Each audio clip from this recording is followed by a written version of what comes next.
Hey everybody, Ben here from the Bonehead podcast, and we've got breaking news. We have got the full reveal of the makeup of the Dungeon Bowl college teams. So we've got access to every single one of the rosters, and what we're going to do is we're not going to brew up some rosters now. We'll do individual videos for those because you know me, I love a good starting roster video selection. But what we are going to do right now is break down each one of the 8 colleges, have a look at which players play for which team, and I'm probably going to gush a bit about some of them as we go along. So first up, we've got the College of Fire. Now, before we delve into these deeply, I just have to say they are 1 million rosters, and every reroll is 50k.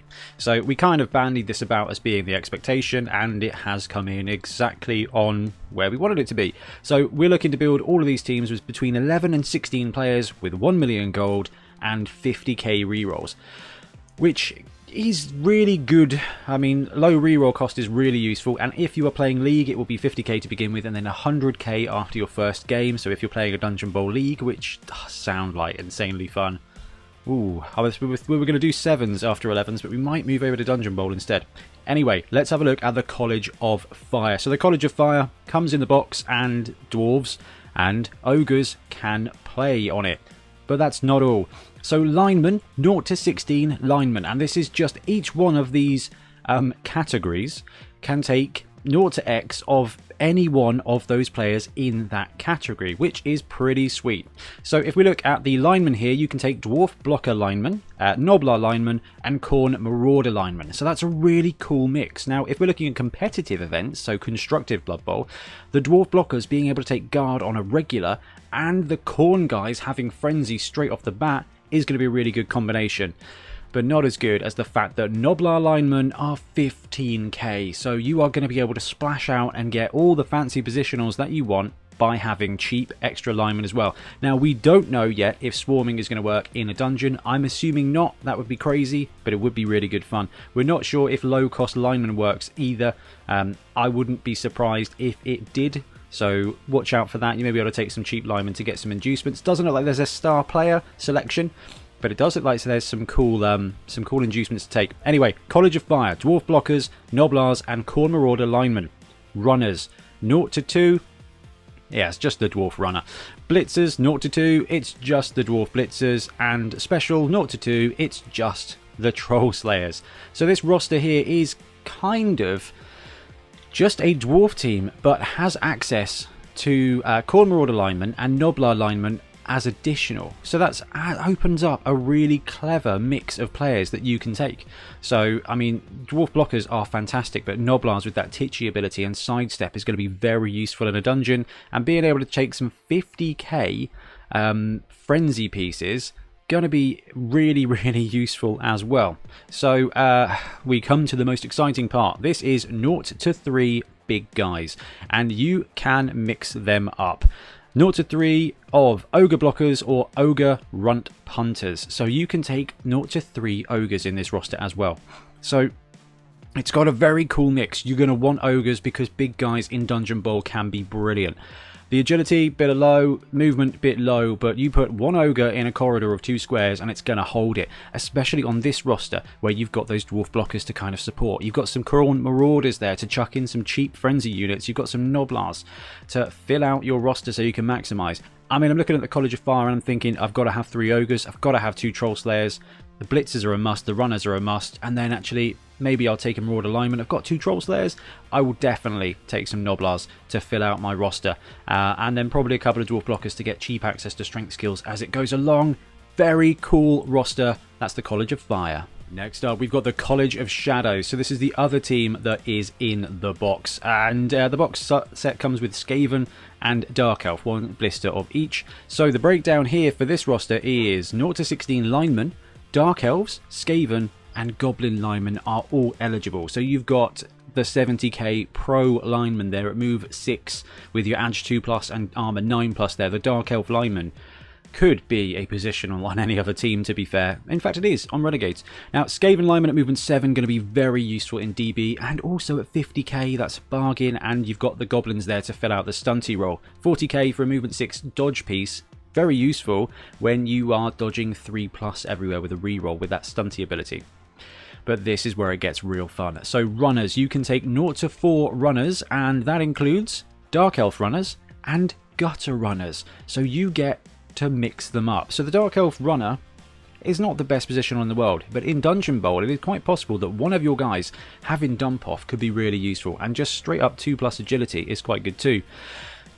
And that brings me to the gutter runner. I mean, movement 9, edge 2+ with dodge means that the gutter runners are just going to be ferreting out those treasure chests, and that's going to be a huge advantage. I could see possibly taking a Dark Elf runner, but I think it's all going to be gutter runners here for the College of Shadows. Blitzers 0-2 of Dark Elves or Skaven Blitzers. Dark Elf Blitzer, you've got that great edge, that great movement. Skaven Blitzer's got the same movement and has a little bit sort of better skill access. So Dark Elves not being able to take strength, Skaven being able to take strength might be more useful for your team development if you want at least one mighty blow piece there. Throwers 0-2 Skaven Throwers, so if you are planning on sneaking a leader reroll into your tournament build or just in league generally, the thrower will be great. Now, having sure hands can be very useful, and the ability to 2+ plus a very quick pass can be incredibly useful too. Specials 0-2 of the following: Witch Elves or Assassins.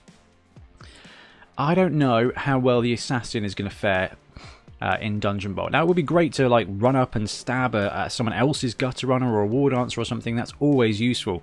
But the Witch Elf having Frenzy and Dodge is such a key piece. So, College of Shadows, I mean, we're looking at a couple of Goblin Linemen to give you the options, a couple of Skaven for extra movement, Gutter Runners, definitely max out on those. Blitzers-wise, I'm probably going both Dark Elf Blitzers, we're going to go Edge here, a Skaven Thrower, maybe 2 actually, to ferret around to grab the ball, and 2 Witch Elves if you can afford it.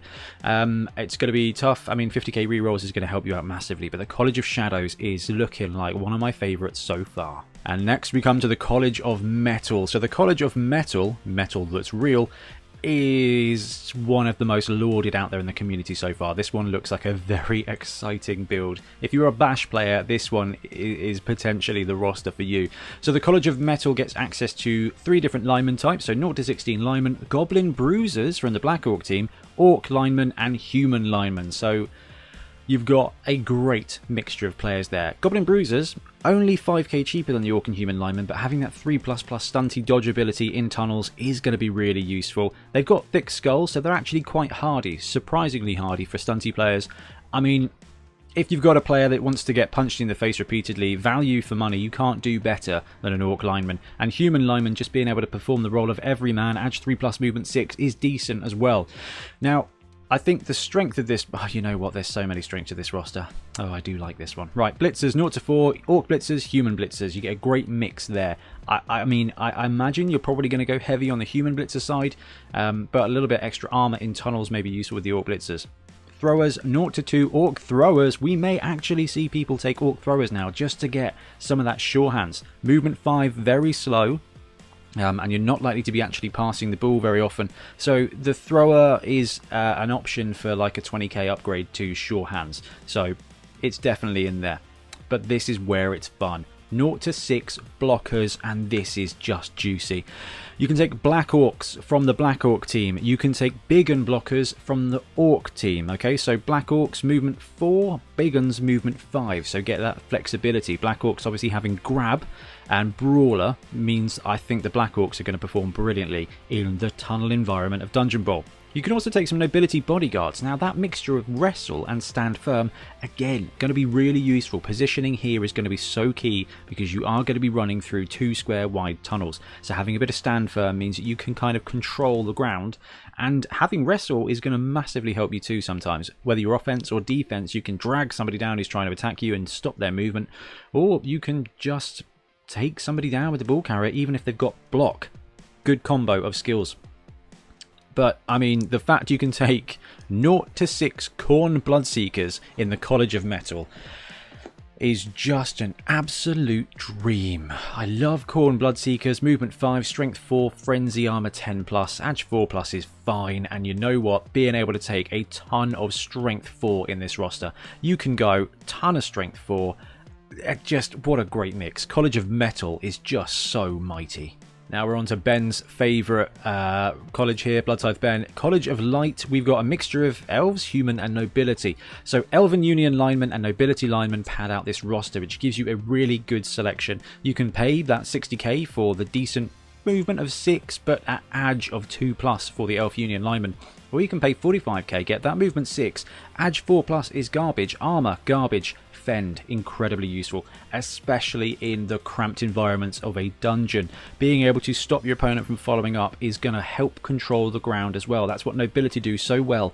And not only that, coming in at 45k, they're quite cheap for a lineman. They're not as cheap as you'd like them to be, but actually you've got some very expensive positionals on this roster, and being able to just dump 45, 60k in your roster to get cheap linemen to pad it out is going to be massively helpful. Now, runners, you get 0 to 4, a mixture of human catchers and Elven Union catchers. So the human catcher is a cheap way to get movement 8. Everyone's kind of looking at it and being like, why would you take a human catcher? You know what, if you cannot afford an Elf Union catcher, because let's face it, what are they, 100k? You can potentially sneak a human catcher onto the roster for that cheap movement 8 ability. Edge 3+ is fine, dodge is going to be useful to help keep them alive, but ultimately you're paying there 65k for 8 movement, and that, when you are trying to find the ball, is going to be really beneficial. Blitzers, a little bit vulnerable when it comes to combat power with this roster here. So 0 to 2 Elf Union Blitzers. I mean, block step is a great combination. Movement 7, edge 2+ is really good. They're really good players, but that is it for your combat ability on this roster. And rounding out, I believe you can take 0 to 4 throwers.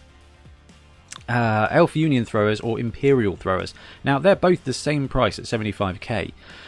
And that edge 2+ on the Elf Union thrower is just much better. Armor 9 of the Nobility thrower can be useful, as can running past. I don't know if you guys have... when's this coming out? You won't have caught up on this week's Bonehead Championship yet, but running past is a very useful skill. So a cool mixture here. I can't see the Nobility thrower realistically ever being taken, but 2 Elf Blitzers absolutely, Elf catchers as much as you can, maybe a human catcher if you can't afford to fit it out, 1 or 2 Elf throwers just to really maximise on that pass 2++, and the rest of it a mixture of Nobility lineman, Elf Union lineman. This is going to be fragile but pretty deadly. So we've already seen the makeup of the College of Death. We did it came out in an article, so we did a video about it. 0 to 16 skeleton lineman or zombie lineman, blitzers 0 to 4 wraiths from the necromantic team or wights from the undead team. Now you may be thinking, why on earth would I bother taking a wraith? They have no hands, and while that is very true, I mean, same movement, basically the same cost, 95k for the wraith and 90 for the wight, but what you do get is you get that foul appearance element, which is definitely going to mess things up, but also sidestep. So you can use this guy to a really beneficial, just sneaking through corridors if the block goes wrong. So I don't know if that's going to be common, but if you look at the rest of the team, that sidestep bit might be okay. Now you've got the white blitzers, so if you do want to go just movement 6, edge 3+ blitzers, you can, and you can take 4 of them, which is pretty cool. Runners, you can take 0 to 4 ghouls, so you've got edge 3+, dodge, movement 7 covered. That's the fastest this team gets, which really isn't bad. But I think this is where the roster shines. 0 to 4 flesh golems as your blockers, and 0 to 2 big guys, you get mummies. So you can run 2 mummies, 4 flesh golems, and then fill out your roster with cheap dudes and a couple of ball carriers, or you can go 4 wraiths and use your ghouls as your ball carriers. You've got those ghosts to foul appearance sidestep around, making the most of that block ability, or you just go heavy on blitzers and use them as your ball carriers and back them up with golems and mummies and zombies and skeletons. I think it's a very cool roster. It's going to play the same kind of way as Undead does, because let's face it, it's Undead but with flesh golems added. And that's a roster that I think you can probably get on board with.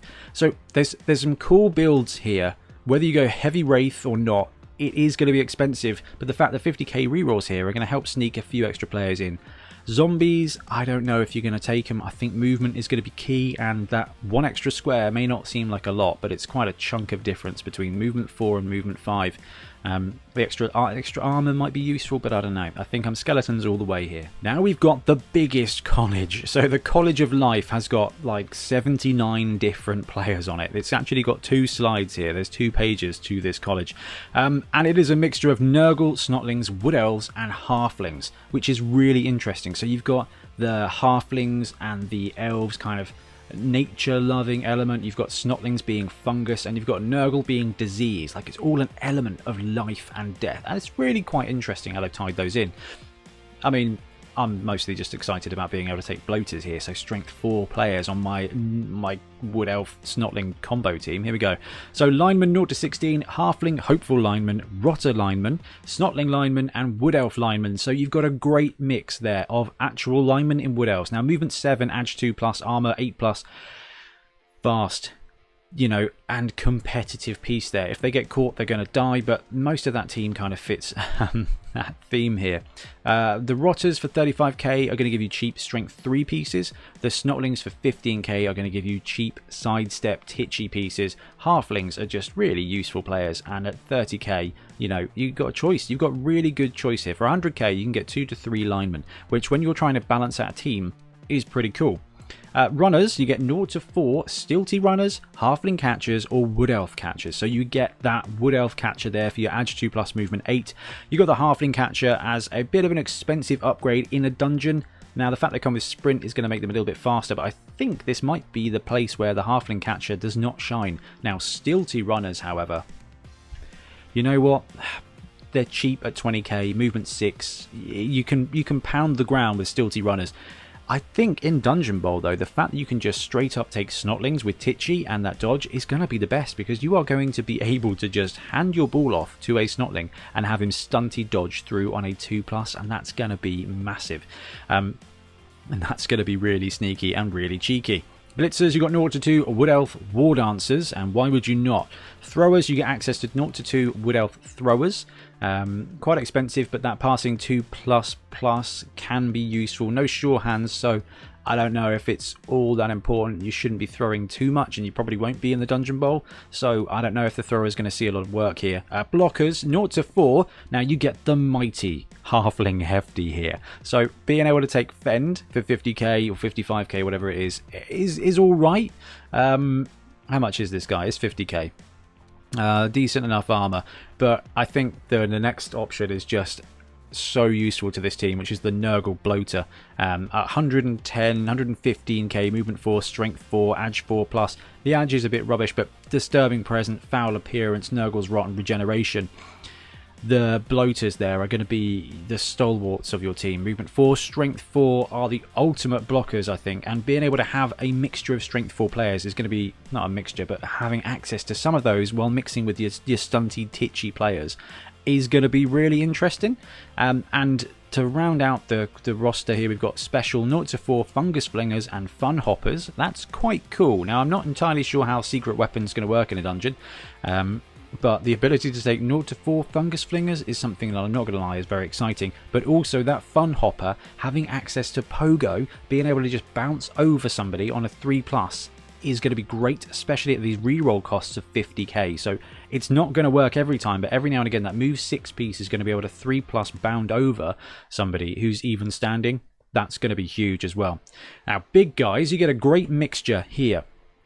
You can take 0 to 2 Treeman, Trained Trolls, or Rot Spawn. So throw-in teammate, probably not going to be all that necessary. Every now and then you're going to have like a room or a corridor you can chuck a dude across.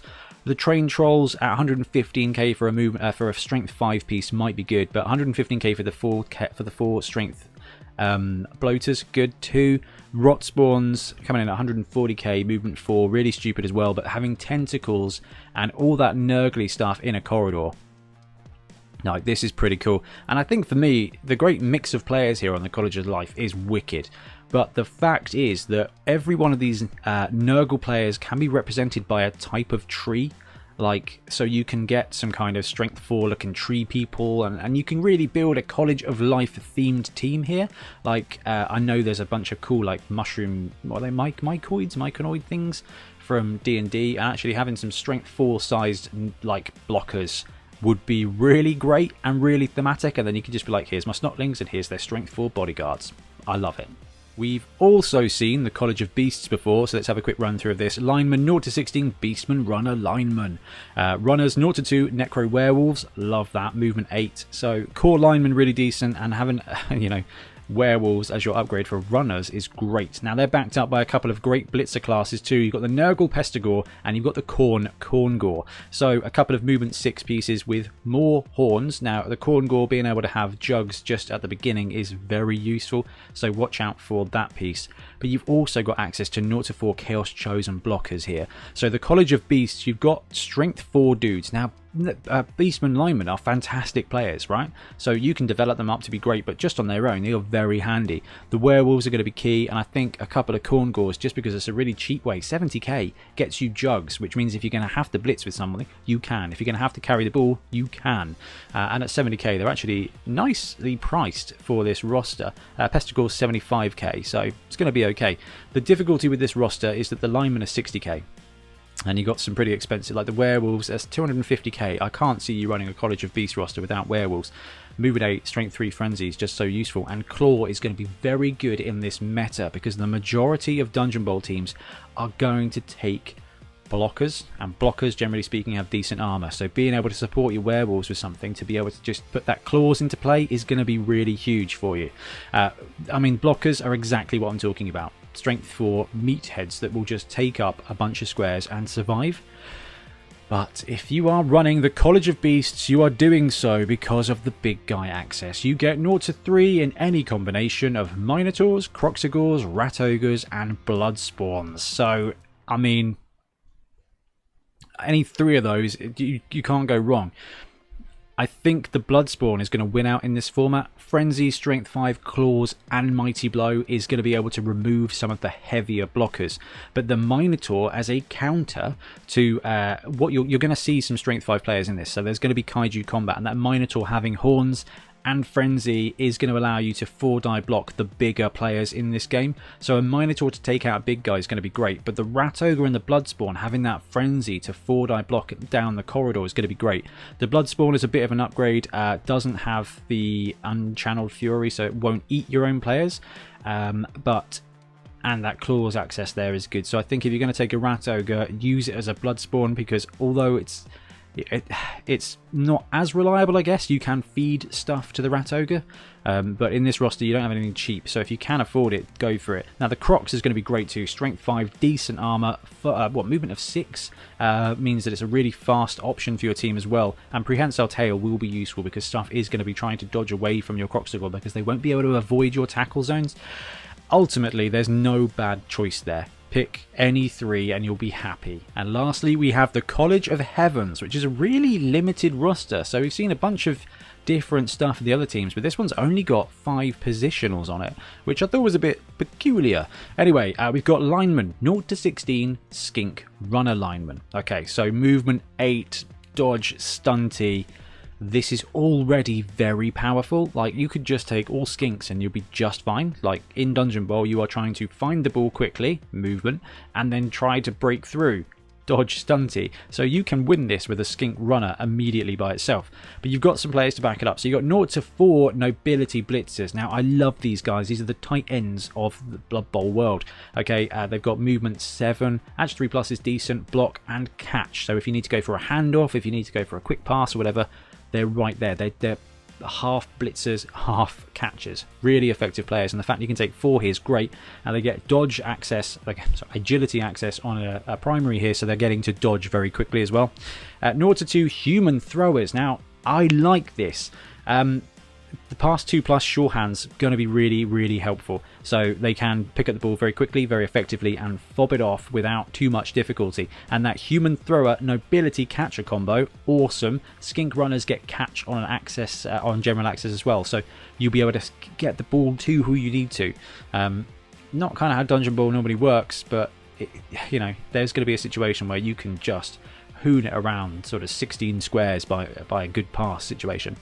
0-6 Saurus blockers, though, is going to provide a very, very, very strong core there. So you've got a team of Sauruses, or Saurusii, Triarii, who will be able to hold and defend most of your corridors. You've got that thrower and skink combination to get a quick score when the ball is located, and you've got blitzers there to be really good mid-range players. They're running backs, they can run out the pocket, they can catch, they can punch, they're going to do a good job. And you also get a couple of chameleon skinks. I don't think the chameleon skinks are going to shine in this environment. There's not going to be a huge amount of passing, and the fact they've got on the ball is great in 11s, not hugely useful here, but shadowing might come into effect. But ultimately, this is going to be about your Sauruses working together with the skinks and the human throwers and the nobility blitzers. It's a limited roster, but it's pretty fun. So there you have it. We have got all of the team makeups. We know they're a million.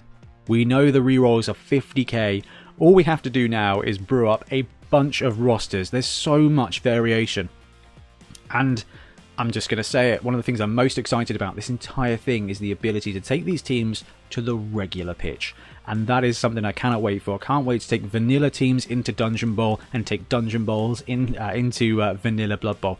It's so great. We've got 8 new teams with gigantic rosters. There is going to be a ton of good roster brews, and I cannot wait to get started on those videos. So let me know in the comments what you think of these teams and which one you want to see first for a starting roster video, because I am going to have a great weekend brewing up rosters for these. Anyway, I'm going to disappear. Thank you very much for watching. Happy Dungeoneering. Thanks very much for watching. We really appreciate your support. If you want to help support the channel even further, please like and subscribe, or come join us on our Patreon.